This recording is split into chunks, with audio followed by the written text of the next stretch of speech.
और इसी बीच अगली बड़ी खबर अपने दर्शकों को बता दें, पटना से एक खबर है जहां पर जेडीयू ने 16 उम्मीदवारों का ऐलान कर दिया है। 16 उम्मीदवारों के नामों का ऐलान हो चुका है। आपको सिलसिलेवार तरीके से वो सीटें बताएंगे जहां से जेडीयू ने अपनी लिस्ट तैयार की है और नामों का ऐलान कर दिया है। आपको बता दें, मुंगेर से ललन सिंह को टिकट मिली है, शिवहर से लवली आनंद को, वाल्मीकि नगर से सुनील कुमार को टिकट दी गई है, पूर्णिया से संतोष कुमार को, सीतामढ़ी से देवेश चंद्र ठाकुर, झंझारपुर से रामप्रीत मंडल, भागलपुर से अजय मंडल और नालंदा कौशलेंद्र कुमार को मिला है नालंदा से टिकट। बड़ी खबर आपको बता रहे हैं, 16 उम्मीदवारों का ऐलान जेडीयू ने कर दिया है और लगातार एक एक करके ऐलान किया जा रहा है अलग अलग राजनीतिक पार्टियों द्वारा। आज आदरणीय वशिष्ठ भाई ने जनता दल यूनाइटेड के हिस्से में जो 16 सीटें राष्ट्रीय जनतांत्रिक गठबंधन के द्वारा मिला था, वो 16 सीटों के लिए सूची जारी कर। एक तरफ राष्ट्रीय जनतांत्रिक गठबंधन एनडीए में आप लोगों ने देखा कि सीट बंटवारे से लेकर उम्मीदवारों के चयन तक कोई परेशानी नहीं है, पूरी एकजुटता है। तो इसलिए और राष्ट्रीय जनतांत्रिक गठबंधन का लक्ष्य है, पिछले 2019 के चुनाव में हम लोग 39 सीट जीते थे। इस बार हम लोग जो एक सीट हार गए थे उसको भी जीतेंगे और इस बार हम लोग का लक्ष्य 40 सीट का लक्ष्य है। गणेश हमारे सहयोगी इस खबर पर जानकारी के साथ सीधा हमारे साथ यहां पर जुड़ रहे हैं। गणेश, जिस तरीके से केंद्रीय मंत्री जो है ठाकुर साहब की सब तरफ से सवाल जो है उठाए गए और इसमें उन्होंने कहा कि मोदी को लेकर अब शब्दों का इस्तेमाल कर रहे हैं और ये बहरूपी और नए शब्द का भी जिक्र यहां पर अनुराग ठाकुर ने जो है वो किया है।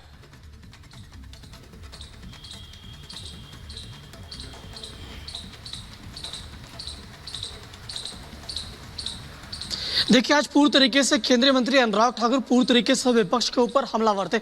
उनका साफ तौर से कहना है कि जो ये नया गठबंधन बना है वो लगातार सनातन पर जिस तरीके से लगातार हमले बोल रहे हैं, प्रधानमंत्री नरेंद्र मोदी पर जिस तरीके से अपशब्द बोल रहे हैं, कई लोग आए वहां तक एग्जाम्पल दिया, तैमूर तक तमाम लोगों का एग्जाम्पल दिया कि सनातन को खत्म करने की कोशिश किया, लेकिन सनातन कभी भी नहीं खत्म हो सकता। प्रधानमंत्री पर जिस तरीके से सोनिया गांधी से लेकर तमाम लोगों का जिक्र किया और कहा कि जितनी भी गाली इन्होंने प्रधानमंत्री नरेंद्र मोदी को दिया, जनता ने उससे बढ़ चढ़कर के प्यार दिया और प्रधानमंत्री का कद लगातार बढ़ा। प्रधानमंत्री आज देश और दुनिया के सबसे ज्यादा लोकप्रिय नेता है और जो गठबंधन बना ये अपने भ्रष्टाचार को बचाने को लेकर बना है।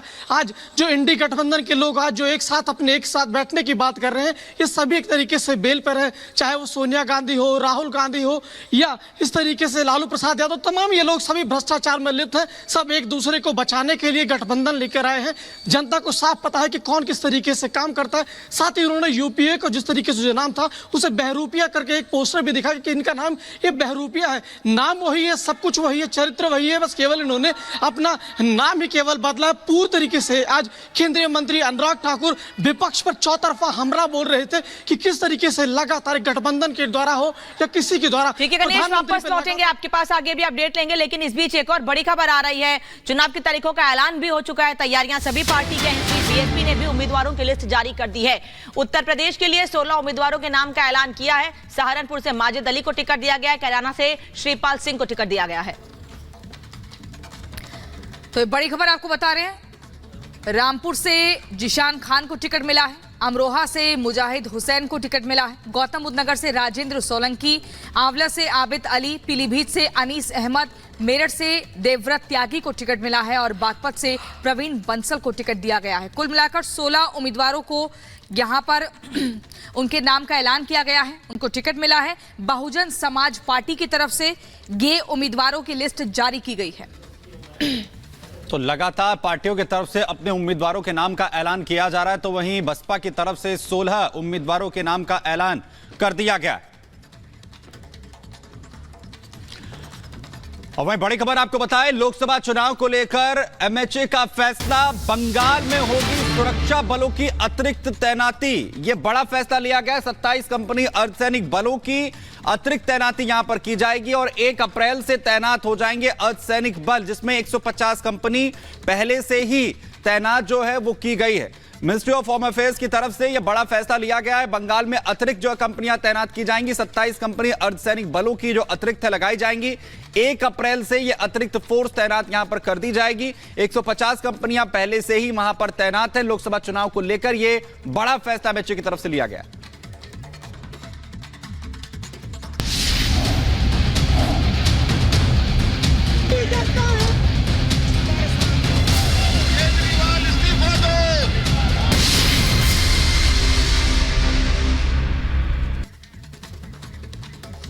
और बड़ी खबर इस बीच बता दें आपको, अरविंद केजरीवाल दिल्ली के मुख्यमंत्री को ईडी की रिमांड दी गई है। 28 मार्च तक की रिमांड दी गई है। वहीं दूसरी ओर लगातार खुलासे भी हो रहे हैं इस पूरे मामले में।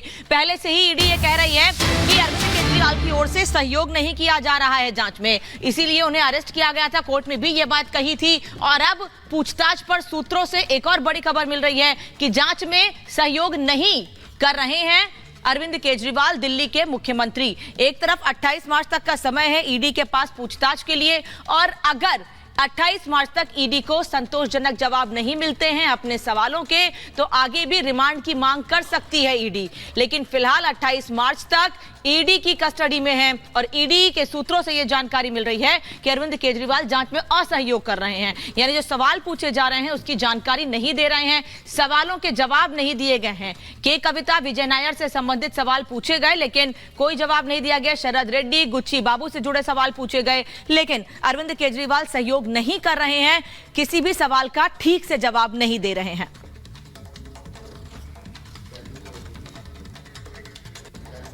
तो अरविंद केजरीवाल दिल्ली के मुख्यमंत्री को लेकर बड़ा खुलासा, बड़ी जानकारी मिल रही है कि ईडी उनसे जो पूछताछ कर रही है उसमें वो सहयोग नहीं कर रहे हैं।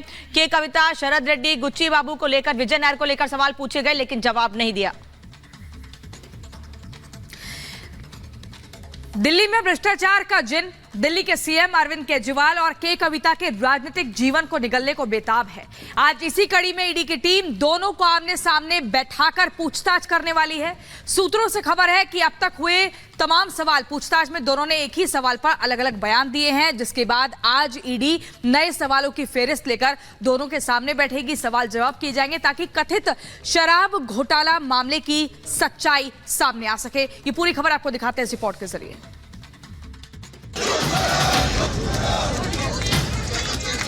आज इस देश में लोकतंत्र की हत्या हो रही है।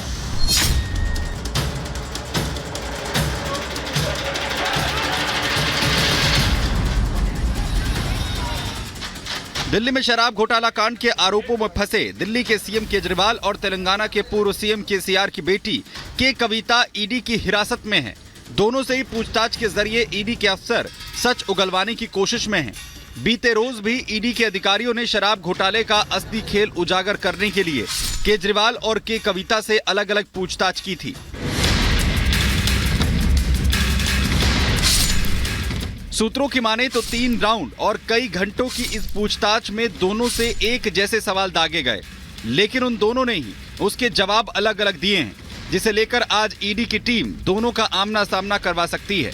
ईडी दोनों को आमने सामने बैठाकर ये जानने की कोशिश कर सकती है कि दोनों इरादतन झूठ बोल रहे हैं या बयानों में आया फर्क किसी गड़बड़ी की तरफ इशारा कर रहा है। आज केजरीवाल कविता का आमना सामना, एक साथ दोनों से ईडी पूछेगी सवाल, खुलेगा दिल्ली शराब घोटाले का राज।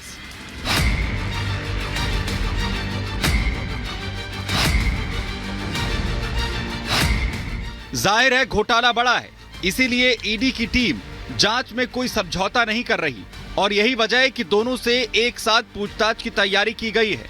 बेशक बहुत मुमकिन है आज की पूछताछ इस केस में झूठ और सच का फर्क मिटा दे और दोनों ही नेताओं के राजनीतिक भविष्य का फैसला हो जाए। Bureau report, Republic Bharat.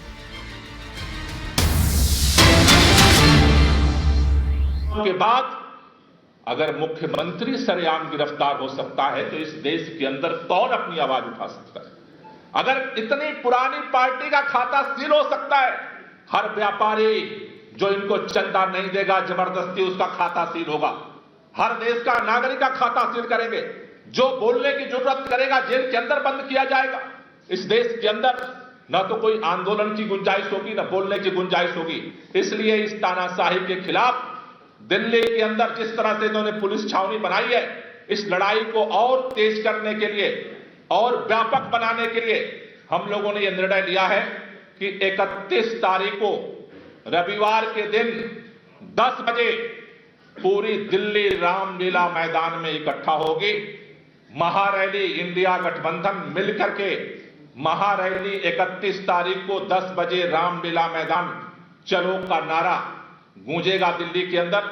और न सिर्फ दिल्ली बल्कि पूरे देश के लोगों से मैं अपील करना चाहता हूं, जो लोग भी संविधान में विश्वास करते हैं, जो लोग भी इस लोकतंत्र में विश्वास करते हैं, चाहे वो राजनीतिक पार्टी के हों, चाहे सामाजिक संगठनों के हों, चाहे व्यापारिक संगठनों के हों, जो लोग भी इस मुल्क से मोहब्बत करते हैं, उन सबसे मेरी अपील है कि 31 तारीख को 10 बजे रामलीला मैदान चलो और इस देश को बचाने के लिए, इस तानाशाही को खत्म करने के लिए अपनी आवाज को हम वहां से बुलंद करेंगे और वहां से और मिल करके इस संयुक्त लड़ाई को और देश के अंदर आगे बढ़ाएंगे।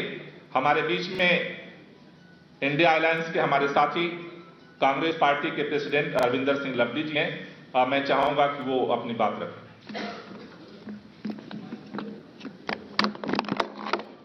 Thank you Gopal Rai ji. तो इंडिया अलायंस की तरफ से प्रेस कॉन्फ्रेंस यहां पर की जा रही है, जिसमें गोपाल राय को आप यहां पर सुन रहे थे। वहीं एमपी की भोजशाला की बात करते हैं, जहां पर एएसआई सर्वे का आज तीसरा दिन है। टेक्निकल इक्विपमेंट के जरिए कैसे जो सर्वे है वो एएसआई की टीम यहां पर कर रही है। 1 मिनट की रिपोर्ट में आपको दिखाते हैं।